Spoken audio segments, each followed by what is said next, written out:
حضرت ابو ذر غفاری رضی اللہ تعالیٰ عنہ آپ کریم آقا علیہ الصلوۃ والسلام سے روایت کرتے ہیں کہ مدینے کے تاجدار آمنہ کے لال نے ارشاد فرمایا کہ میں تم کو ہر جگہ پہ اللہ سے ڈرنے کی نصیحت کرتا ہوں، تم جہاں کہیں بھی رہو اپنے خدا، اپنے مالک، اپنے مولا سے ڈرتے رہنا، اس کا خوف اپنے دل کے اندر رکھنا، اور جب بھی کوئی تم برائی کر بیٹھو تو میرے آقا فرماتے ہیں اس برائی کے بعد فوراً نیکی کرنا، برے کام کے بعد نیک عمل ضرور کرنا، اچھا عمل کرنا، اور کسی سے کبھی کسی چیز کا سوال نہ کرنا کہ لوگوں کے سامنے تم اپنے ہاتھ پھیلاتے پھرو، ان سے مانگتے پھرو، ان سے اپنی ضروریات کو طلب کرتے پھرو۔ میرے آقا فرماتے تمہیں کبھی کسی سے سوال نہیں کرنا چاہیے، کسی کے سامنے اپنا ہاتھ دراز جو ہے وہ نہیں کرنا چاہیے، اور فرمایا کہ کسی کی امانت میں کبھی تم قبضہ نہ کرنا، کسی کی امانت کو اپنے لیے حلال نہ سمجھنا، امانتوں کو لٹا دینا۔ اور اگلی بات ارشاد فرمائی کہ اگر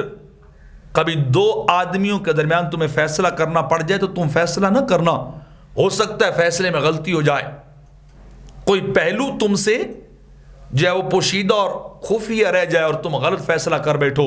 تو بہتر ہے کہ فیصلوں کو عدالتوں کی اور قاضیوں کی طرف بھیجو۔ تو لہٰذا تمہیں زندگی اس طرح گزارنی چاہیے کہ جہاں کہیں بھی ہو، چاہے جلوت میں ہو تم یا خلوت میں ہو، محفل میں ہو یا تنہائی میں ہو،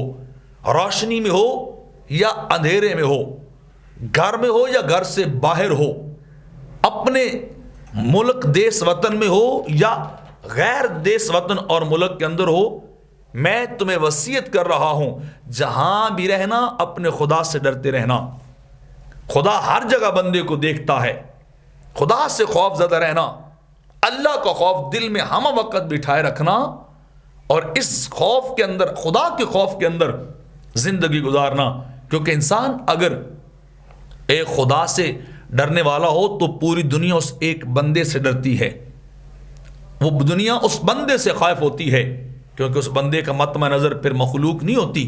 اس کا مطمع نظر خدا ہوتا ہے، اور وہ ہر عمل میں اپنے خدا کے حکم کو مانتا ہے، مخلوق کی پرواہ نہیں کرتا، کسی رشتے کی، تعلق کی، کسی دوستی اور فرینڈشپ کی طرف نہیں دیکھتا، وہ جب بھی دیکھتا ہے تو اپنے مولا کو دیکھتا ہے۔